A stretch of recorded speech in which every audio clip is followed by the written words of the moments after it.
Welcome to Burning Topic.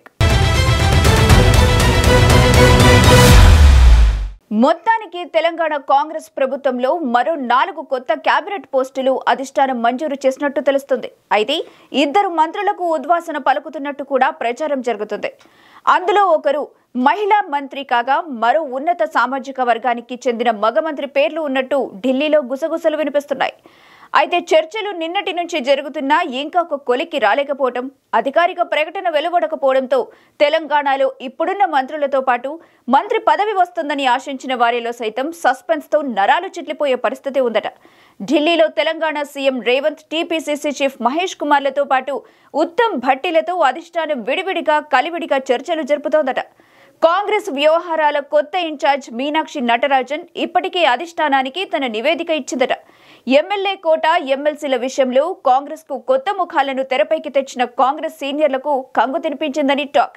ఇక ఆ shock నుంచి తేరుకునే లోపే ఇప్పుడు కేబినెట్ విస్తరణలో మరో షాక్ ఇస్తారా అని అయోమయంలో ఉన్నారట. అయితే మరి కాసేపట్లో అధిష్టానం కేబినెట్ లో మరో 4 మంత్రులను ఖాయం చేసిన పేర్లను ఉగాది పండుగ కానుకగా ప్రకటించబోతుందట. కాంగ్రెస్ లో కాకరేపుతున్న మంత్రి పదవుల భర్తీపై మెగా 9 టీవీ అందిస్తున్న మెగా స్పెషల్ బర్నింగ్ స్టోరీలో చూద్దాం.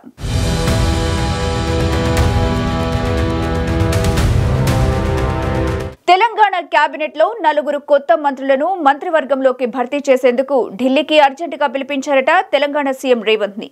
ఆయనతో పాటు TPCC chief Mahesh, deputy CM Bhatti Vikramarka, మంత్రి ఉత్తమ్ కుమార్ రెడ్డిలను కూడా సోమవారం హుటాహుటిన రేవంత్ టీం అసెంబ్లీ సమావేశాలు పక్కన పెట్టి హడావిడిగా హస్తనకు బయలుదేరారు. నిన్న రాత్రి బాగా పొద్దుపోయే వరకు అందరూ కలిసి చర్చోపచర్చలు చేశారట.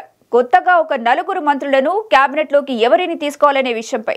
అయితే మంత్రి పదవుల పంచాయతీ నిన్న ఒక కొలిక్కి రాలేదని సమాచారం. సోమవారం మధ్యాహ్నం ఢిల్లీకి వెళ్లిన CM Revanth, deputy CM Bhatti Vikramarka, మంత్రి ఉత్తమ్ కుమార్ రెడ్డి, పీసీసీ అధ్యక్షుడు మహేష్ కుమార్ గౌడ్లతో ఢిల్లీ ఏఐసీసీ పెద్దలు మల్లికార్జున్ ఖర్గే, రాహుల్ గాంధీ, కేసీ వేణుగోపాల్లతో సమావేశమయ్యారు. ఈ భేటీలో రాష్ట్ర వ్యవహారాల ఇన్ఛార్జ్ మీనాక్షి నటరాజన్ కూడా పాల్గొన్నారు. మంత్రివర్గ విస్తరణ ప్రధాన అజెండాగా సమావేశం జరిగినట్టు తెలుస్తోంది.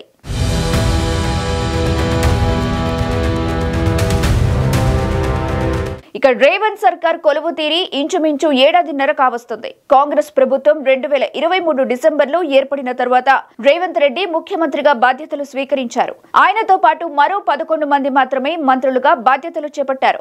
తెలంగాణ మంత్రివర్గంలో మొత్తం 18 మంది మంత్రి పదవులకు ఛాన్స్ ఉండగా 6 ఖాళీలున్నాయి. ప్రస్తుతం సీఎం రేవంత్ రెడ్డి వద్ద కీలకమైన హోంశాఖతో పాటు municipal administration and urban development, education, general administration వంటి కీలక శాఖలున్నాయి. సర్కార్ కొలువుదీరి 1.5 ఏడాది గడిచినా 6 ఖాళీలను భర్తీ చేయలేదు. ఈ నేపథ్యంలో ఆయా శాఖలను కొత్త మంత్రులకు అప్పగించేందుకు సిద్ధమైనట్టు తెలిసింది.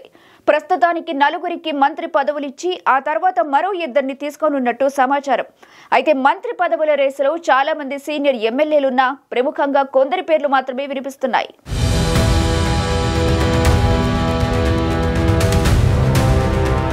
కుల, సామాజిక, రాజకీయ సమీకరణ నేపథ్యంలో కొత్త వారికి మంత్రి పదవులు కట్టబెట్టనున్నట్టు విశ్వసనీయ వర్గాల సమాచారం. తెలంగాణ బలమైన ముదిరాజ్ సామాజిక వర్గం నుంచి మక్తల్ ఎమ్మెల్యే శ్రీహరి ముదిరాజ్ కు అవకాశం కల్పించనున్నట్టు తెలిసింది. ఆయన్ను మంత్రివర్గంలోకి తీసుకుంటామని పార్లమెంట్ ఎన్నికల ప్రచారంలో సీఎం రేవంత్ రెడ్డి హామీ ఇచ్చారు. ఈ నేపథ్యంలో ఆయనకు బర్త్ కన్ఫర్మ్ అయినట్టు తెలిసింది. ఇక మునుగోడు ఎమ్మెల్యే కోమటిరెడ్డి రాజగోపాల్ రెడ్డి కూడా మంత్రివర్గంలో చోటు కల్పించనున్నట్టు తెలిసింది. అసెంబ్లీ ఎన్నికలకు ముందు ఆయన బీజేపీలో ఉండగా మంత్రివర్గ హామీతోనే పార్టీలో చేరినట్టు సమాచారం. ప్రస్తుతం ఆయన సొంత అన్న వెంకటరెడ్డి మంత్రివర్గంలో ఉన్న విషయం తెలిసిందే. చెన్నూరు ఎమ్మెల్యే జి వివేక్ ను సైతం మంత్రివర్గంలోకి తీసుకోనున్నట్టు తెలిసింది.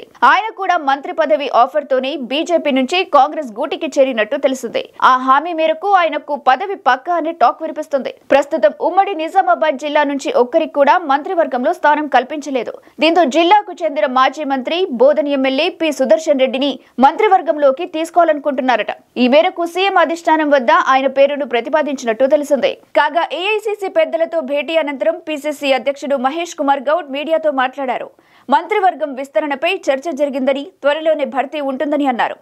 ఉగాది లేదా అంతకన్నా ముందే పదవుల భర్తీకి ఛాన్స్ ఉన్నట్టు ఆయన ఇండైరెక్ట్ గా హింట్ ఇచ్చారు.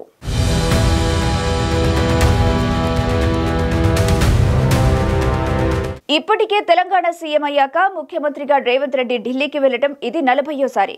ఢిల్లీకి వెళ్లిన ప్రతిసారి మంత్రివర్గ విస్తరణపై చర్చ తెరపైకి వస్తుంది. ఖాళీ హాత్ సే జారే ఖాళీ హాతో సే ఆరే అని ప్రతిపక్షాలు విమర్శలు చేసినా బరాబర్ పోతా 40 సార్లు కాదు 400 సార్లు పోతా అని నిక్కచ్చిగా చెబుతున్నాడు సీఎం సార్.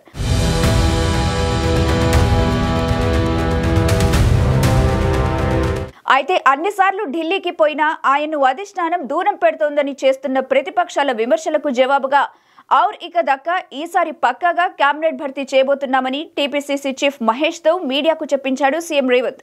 అయితే ఇందులో కూడా కొన్ని ట్విస్టులు ఉన్నాయట. కేబినెట్ లోకి 4 ఇన్ అవుతుంటే 2 అవుట్ అవుతున్నారనే టాక్ నడుస్తుంది.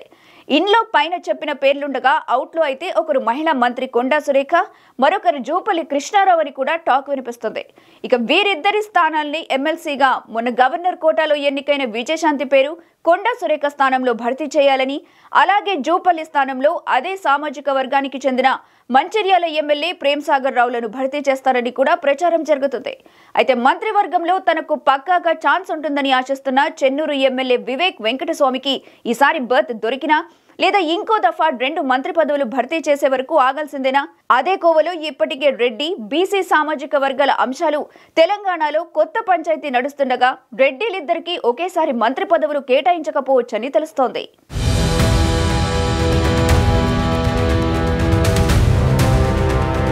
ఇక ఇప్పటికే నిజామాబాద్ ఉమ్మడి జిల్లాకు మంత్రివర్గంలో ఒక్కరికి చోటు కల్పించలేదు కనుక సుదర్శన్ రెడ్డి పేరును ఖరారు చేశారని టాక్. కనుక కోమటిరెడ్డి బ్రదర్స్ లో అన్న వెంకటరెడ్డిని అవుట్ చేసి తమ్ముడు రాజగోపాల్ రెడ్డికి ఇన్ చేస్తారనే టాక్ కూడా వినిపిస్తుంది. అయితే 6 మంత్రి పదవులు ఇప్పుడే భర్తీ చేస్తారా? ఇప్పుడు 4 మంత్రి పదవులు భర్తీ చేస్తారా? 2 పెండింగ్ లో పెడతారా? అయితే ఇద్దరికి ఉద్వాసన పలుకుతారా? మరెవరికి పట్టం కడతారు అనే చర్చ తెలంగాణ కాంగ్రెస్ లోనే కాకుండా సర్వత్రా ఆసక్తికరంగా మారింది.